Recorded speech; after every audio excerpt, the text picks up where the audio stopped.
ভারতকে দেওয়া বিশেষ সুবিধা মোস্ট ফেভারড নেশন তকমা বাতিল করেছে সুইজারল্যান্ড। এর ফলে দুই দেশের মধ্যে বাণিজ্য ও অর্থনৈতিক সম্পর্ক নতুন চ্যালেঞ্জের মুখে পড়তে পারে।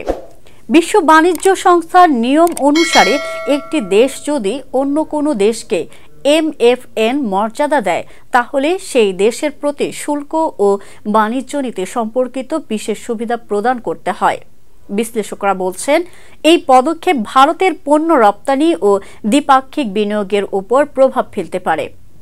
MFN ধারা অনুযায়ী ভারত ও কোনো তৃতীয় OECD দেশের মধ্যে লভ্যাংশ, সুদ, রয়্যালটি বা প্রযুক্তি সেবার ফির ওপর কম করের হার প্রযোজ্য হলে তা সুইজারল্যান্ড ও ভারতের ক্ষেত্রেও প্রযোজ্য হবে। তবে এক্ষেত্রে 2023 সালের সেপ্টেম্বরে ভারতের সুপ্রিম কোর্টের একটি রায় বাধা হয়ে দাঁড়ায়। ওই মামলায় সুইজারল্যান্ড ভিত্তিক কোম্পানি নেসলে একটি পক্ষ ছিল।